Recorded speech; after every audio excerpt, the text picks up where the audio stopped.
Netherlands can sort of show us here, demonstrate. Let's go back at the start. These first few strokes on the bars barn for these crews, opening up their 2026 World Campaign. And my eyes drawn to the centre lane there. Looked like a great start for the neutral athletes. And as we jump to live pitch as well, at the 1,000, they seem to be maintaining that alongside the Dutch.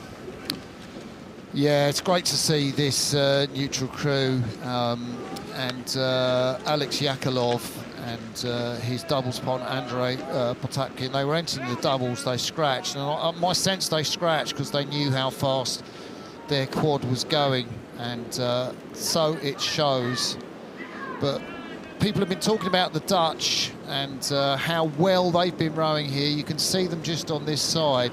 Love what the Americans are doing on the far side. Do you know the Americans have never won a medal in this event? No, I didn't know that. That's a great stat. And I mean, putting the two big guys into the centre of that crew, Cedar Cunningham, Jacob Pliel, who was in the single for Paris. You can see them there, two of the tallest, strongest guys on the American programme. And Ben Davison in the stroke seat, who came into the trials late in July, the lad who was in the Olympics. I think they came fourth, missed out on a medal, but I love him. He was born in Britain and came over to the States, former Husky. There are the Dutch. Yeah, there are the Dutch. Persian van Hergen in the stroke seat, backed up by Lucas Keitzer, Thies Rauken and Matt van Sabben in the bow seat for the Dutch. Now, this is looking like a close contest for these top two spaces. What I like about the Dutch is how much time they look forward. The neutral athletes there, and it just looks slightly heavy. Potapkin in the stroke seat, the 30-year-old.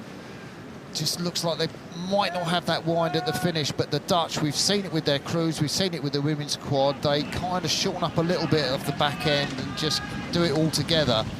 And this quad coach by Freak, a little bit of Rohir Blink, and Thies as well is their coaching team, and it's their bows in front at the moment. Oh, only just though. It's a real wrestle here at the front of the field between the Americans and the Dutch, and those fast-starting neutral athletes falling at the mercy of the race from either side of the course here on the bus barn. Certainly the voices in the grandstand will be shouting loud for the Dutch over on the far side of the course, but the Americans here, that lovely rhythm. There's Ben Davison, who you were talking about, Crossy, also an assistant coach in his spare time. I say spare time, it's his main job at Ohio State. So trying to balance that training at this elite level with that job, and then coming and slotting into this quad. What a brilliant performance. And he was born in your alma mater.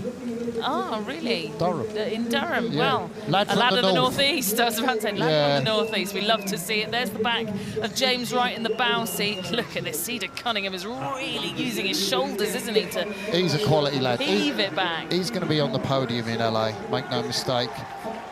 Neutral athletes keeping it together really well. I think they could challenge certainly for a place in the A final. Great to see that foursome doing well.